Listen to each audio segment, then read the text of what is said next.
अखिल भारतीय किसान सभेच्या वतीनं सर्व राज्यातील तहसील आणि प्रांत कार्यालयांसमोर जनसुरक्षा विधेयक मागं घ्यावं, देवस्थान शेतजमीन कसणाऱ्या शेतकऱ्यांच्या नावावर करावी या आणि इतर विविध मागण्यांसाठी 22 एप्रिल या एकाच दिवशी आंदोलन करण्यात येणार आहे।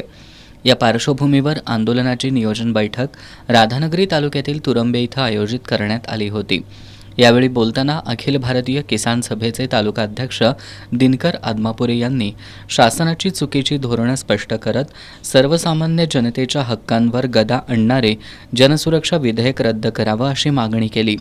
22 एप्रिलच्या राधानगरी तहसील कार्यालयासमोरील धडक मोर्चात शेतकरी, कामगार, शेतमजूर, महिलांनी मोठ्या संख्येनं सहभागी होण्याचं आवाहन त्यांनी केलं। सरकारनं लोकशाहीची गळचेपी करायला चालू केलेली आहे आणि याच्या निषेधार्थ जनसुरक्षा विधेयक मागे घ्यावे।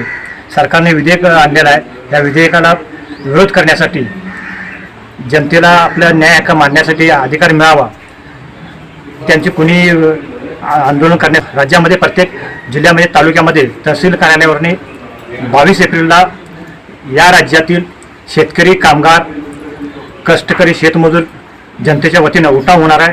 त्या उठावाच्या संदर्भात प्रत्येक भागवार बैठका चालू आहेत आणि त्याचाच एक भाग म्हणून राधानगरी तटकऱ्यांचे प्रश्न आहेत, ते प्रश्न वारंवार सरकार दरबारी मांडून सुद्धा काहीच चर्चा होत नाही, आंदोलन होत नाहीत। गावातील लोक या देवस्थान शेतकऱ्यांना प्रचंड प्रमाणात त्रास द्यायला, जमिनी काढून घेणे, जमिनीवरती हक्क दाखवणे, अशा प्रकारच्या कारवाया होत आहेत आणि म्हणून हे कुठे थांबलं पाहिजे।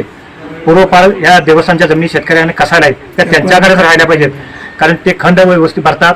शेतकरी जे सरकारी देणे आहे ते देणे वेळेवर भरत असतात, त्यामुळं या शेतकऱ्यांना देवस्थान जमिनी कायमस्वरूपी राहायला पाहिजे, त्याच्यावर कुणाचाही हक्क राहता कामा नये। यासाठी आम्ही देवस्थान शेतकरी संघटनेच्या वतीने 22 एप्रिलच्या मोर्चामध्ये राधानगरी तालुक्यातून प्रचंड प्रमाणात सहभागी होऊन हे आंदोलन करणार आहोत। बैठकीला विजय पाटील, ज्ञानदेव शेंडगे, अनंत चौगले, सुरेश थोरात, निवास पाटील, कृष्णात गुरव, जयवंत टिपुगडे, बाळू गुरव आदी उपस्थित होते।